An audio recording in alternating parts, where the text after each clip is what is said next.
저는 앞으로 뒤태입니다. 안녕하세요. 고석건입니다. 반갑습니다. 반갑습니다. 오늘은 5번째 장, 5번째, 4번째 분노하라 편입니다. 130쪽 분노하라. 분노가 터져서 책을 썼다. 사마천. 화와 분노는 다르다는 글을 읽었다. 맞다. 화는 개인적이라면 분노는 사회적, 공적이다. 그래서 화를 다스리라는 책들이 많다. 하지만 우리 삶에서 두 개가 선명하게 나눠질까? 사마천은 흉노족에게 항복한 이릉을 변호하다가 궁영이라는 치욕적인 형벌을 당하게 되었다. 그는 말했다. 분노가 터져서 책을 썼다. 그는 분노를 사귀며 불후의 역사서 사기를 쓴 것이다. 그가 말하는 분노는 화였을까? 분노였을까? 1789년의 프랑스 대혁명은 근대 민주주의를 열었다. 그 위대한 혁명을 일으킨 시민, 민중들은 화를 낸 것일까? 분노를 한 것일까? 혁명을 일으킨 사람들이 역사의 큰 강물의 물줄기를 바꾼다는 치열한 역사의식을 갖고 혁명의 대열에 동참했을까? 처음에는 화가 나 들고 일어났다가 함께 행동하면서 차츰 역사의식이 싹트고 화들이 모여 커다란 분노의 불길로 타올랐을 것이다. 그래서 우리는 둘을 나누어 사고하기보다는 어떻게 화의 에너지를 분노의 에너지로 승화시키느냐를 항상 고민해야 할 것이다. 사마천도 처음에는 화가 나 사기를 쓰려고 했을 것이다. 자신은 분명히 잘못이 없는데 억울한 일을 당하니 누구에게 하소연을 해야 하나. 역사에 남기자라고 생각했을 것이다. 그러다 인간사 전체에 대한 통찰이 생기면서 커다란 분노의 에너지로 동양 최고의 역사서 사기를 쓸 수 있었을 것이다.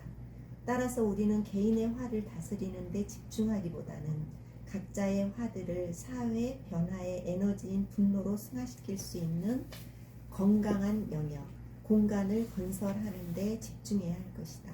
고대 그리스의 아테네가 민주주의의 꽃을 피울 수 있었던 것은 아고라 광장이 있었기 때문이다. 아고라 광장에서 개인적인 화들이 모여 아테네라는 공동체 사회를 아름답게 가꾸어가는 분노의 에너지로 승화할 수 있었던 것이다. 화를 다스리는 책들이 베스트셀러가 되는 현상은 슬프다. 개인의 화를 다스린다고 우리가 잘 살 수 있을까? 사회적 동물인 인간은 사회가 건강하게 되지 않으면 건강하게 살 수가 없다. 우리는 건강한 토론의 장, 공론장을 살리려 노력해야 한다. 우리가 속한 가정, 직장, 단체, 국가, 세계의 공론장을 활성화시켜 가야 한다. 우리는 정의란 무엇인가에 열광했다. 하지만 화가 분노로 승화하는 공론장이 바로 서지 못하면 그 정의, 공정에 대한 열망은 사회 변화의 에너지가 되지 못한다. 꽃들에게 화를 내고 있다.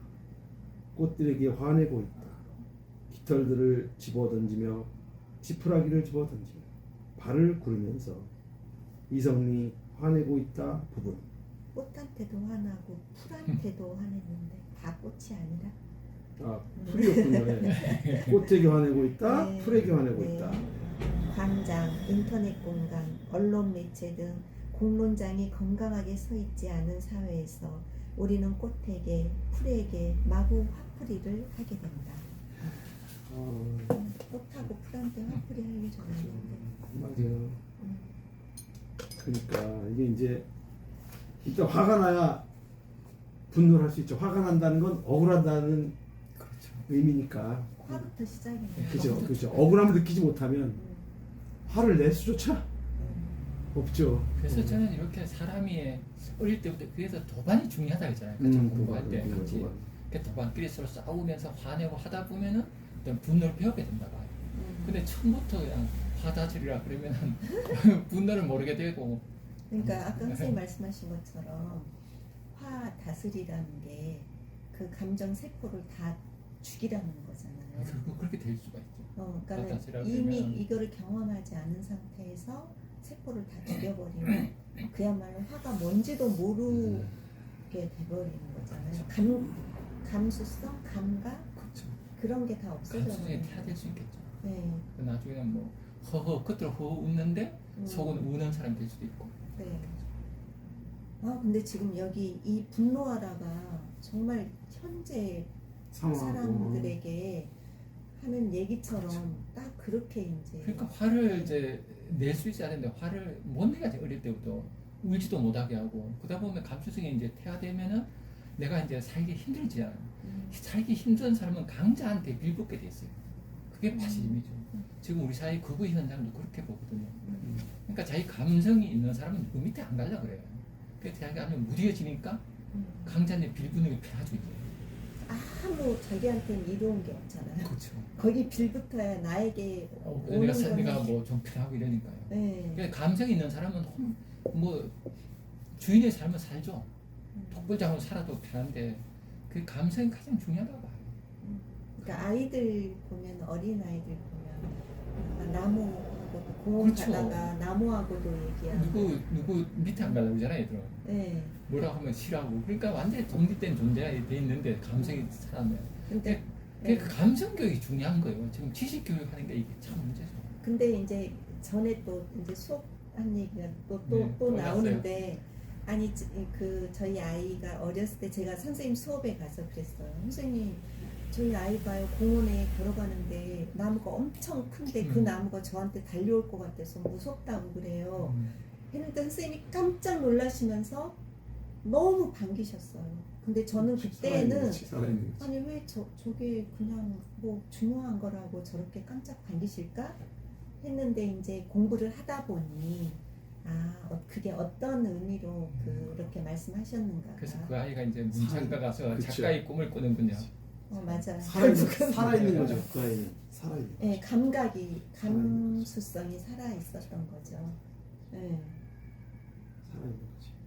그러니까 내 감정이 살아있으면 세상 감정이 같이 살아있는 거죠. 네. 파동이 치니까 파동. 내 제가 막 활발하니까 상대 저쪽에 활발한 에너지가 접속이 돼서 나무는 이미 활발하니까 그죠. 그 내가 파동이 약하면 이제 어른들은 파동이 약해서 접속이 안 되는 거예요. 나무를 봐도 다가오지도 않고. 근데 또 그렇게 감수성이 풍부했을 때 또 힘이 들잖아요. 힘들죠. 아까 그 잠수함 속의 토끼처럼 그렇게 너무 내가 또 부대껴야 되잖아요.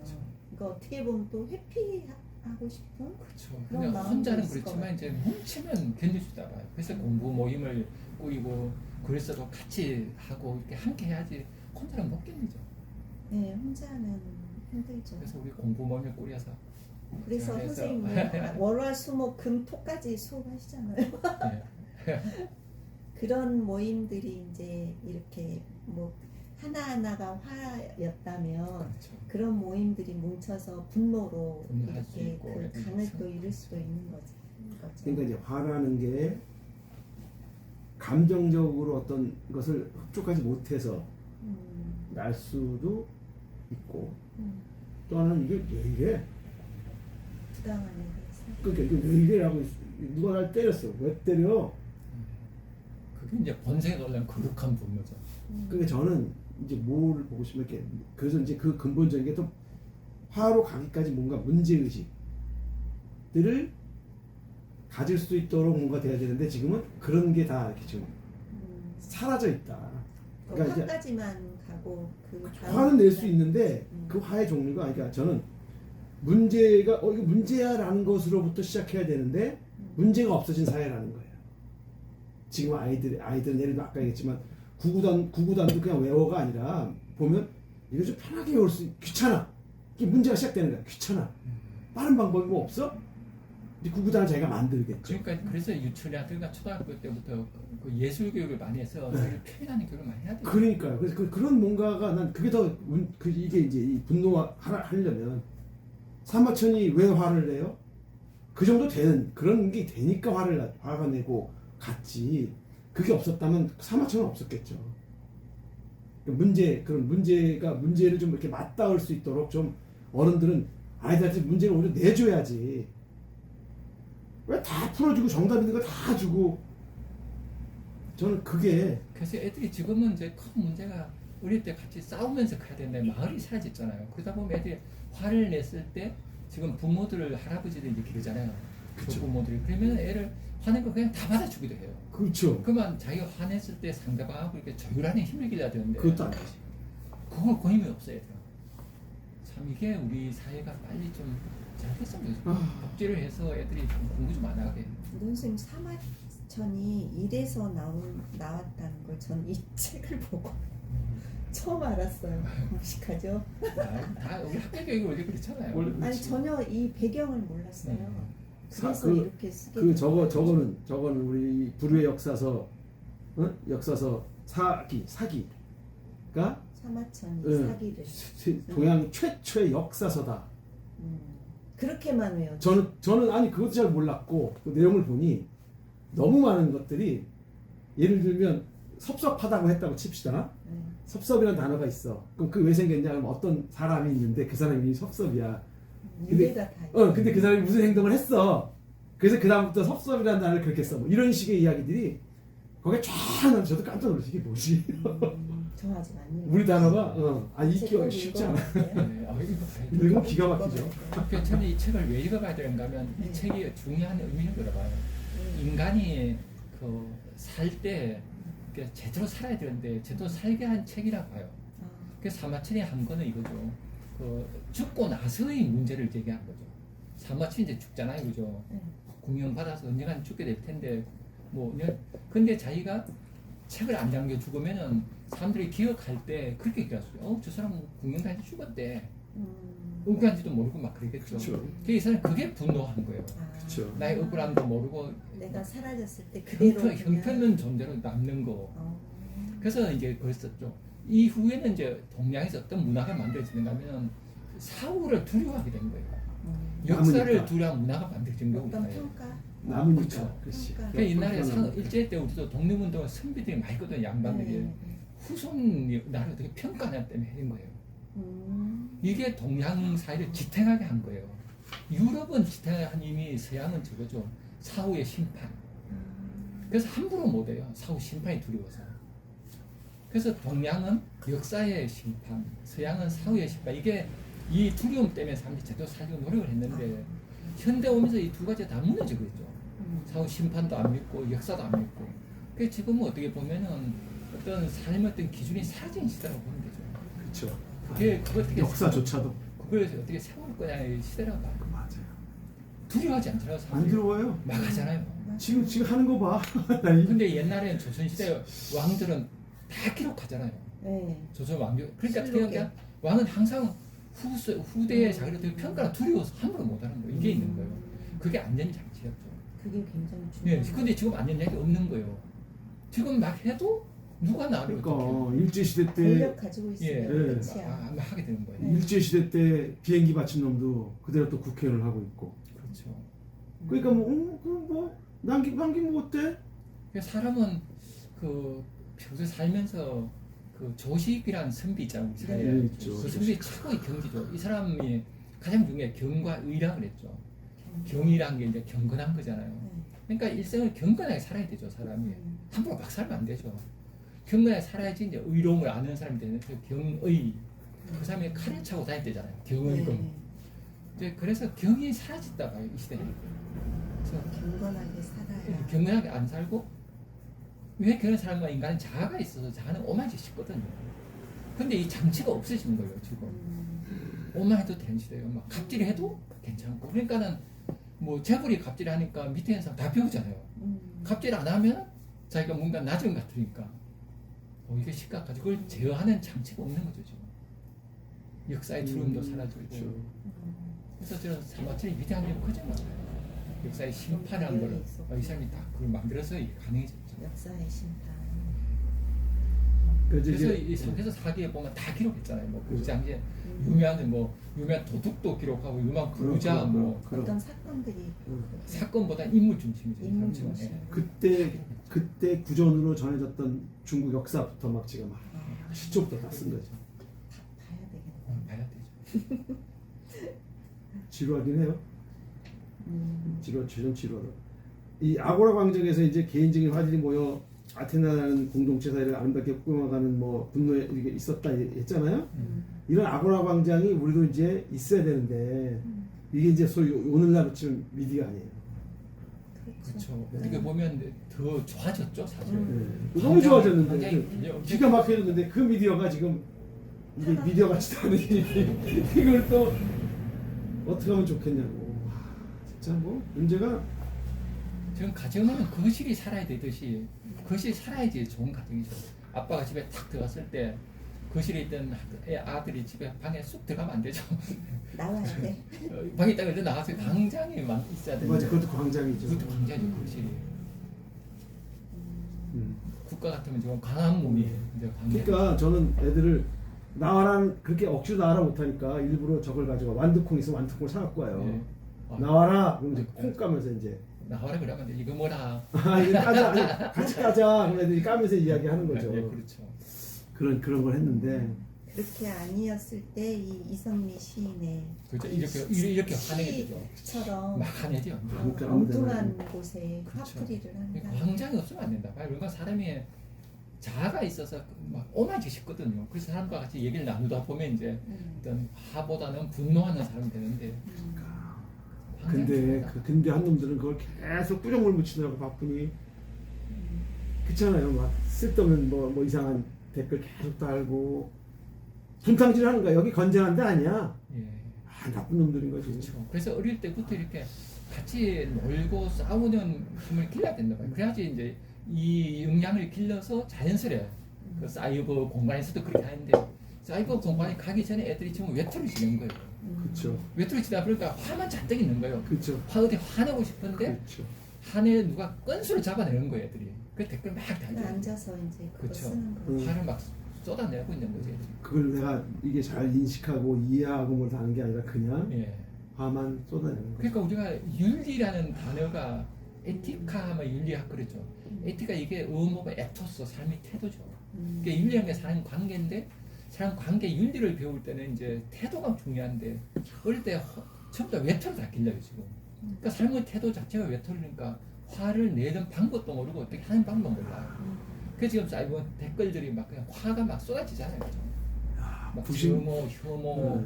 90년도인가 그 중앙대학교 그 재단으로 두산의 김용성인가 누가 하는 사람이 그런 얘기를 했어요. 대학에서 왜 철학이나 이런 걸 배우냐? 기술만 배우면 되지. 정말로 그래서 그 이후 대학에서 인문학 수업이 다 빠지기 시작을 해요. 다. 근데 그게 심각한 문제인 거죠. 그게. 사실 그게 문제의식의 시작인데 그 인문학 왜 살지? 이게 시작이거든요 사실은. 그런 걸 빼버린 거야. 그러니까 당장 그 그렇죠. 보이는 어떤 그렇죠. 근데 그때는 그걸 반대 논리조차 없으면. 펴질 못했어. 사람들이 아니야 인문학 필요해 써도 듣질 않아. 중요하다고 얘기해도 듣질 않았어. 오늘날 이제 사실 심각한 문제가 된 거죠. 근데 오늘날 또 그 인문학을 이런 상품화 만들어가지고 다 또 그렇게 소비를 해버리잖아요. 그렇죠. 그러니까 위로해주고 말리는 경우가 많아요. 그죠. 거기다가 이제 우리는 이제 인문학을 일정 부분 타입은 좀 해야죠. 그 효율적인 걸 원하는 사람들한테 인문학 하면 더 효율적이다. 그러니까 인문학 한 사람이 나중에 그 건축 디자인에도 더 잘하고 잘해요. 뭐 식당 운영에도 잘해요. 인문학 한 사람 식당도 맞아요, 잘하고 맞아요. 그러니까 효율성도 있다. 맞아요. 이게 이제 결과적으로 효율성이 오게 돼 있죠. 그러니까 이게 왜냐면 머리로 따져서는 조급해져요. 이성으로만 따지면. 그런데 내가 이렇게 인문학 소양이 갖춰지면 이게 기다릴 수 있어. 기다려져요. 어차피 아는 거 기다려야 돼요. 그것도 편안한 마음으로. 조급하면 빨리 하게 돼 있어.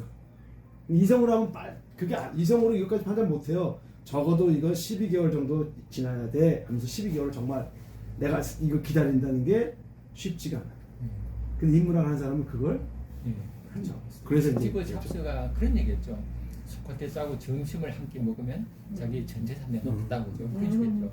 그 이유는 그러니까 다 내놔도 소크라테스가 점심 함께 먹으면서 인문학을 공부해서 그럼요. 어떤 아이디어를 맞아요. 내면 또 그 돈 금방 더 번다. 금방이다 이거지. 그래서 저는 지금 이제 맞아요. 시대가 저희 탈근대 사회 됐잖아요. AI 시대. 그죠. 이럴 땐 필요한 게 인문학이라고 보거든요. 맞아요. 인문학이 이제 돈이 되는 시대가 됐죠. 맞습니다.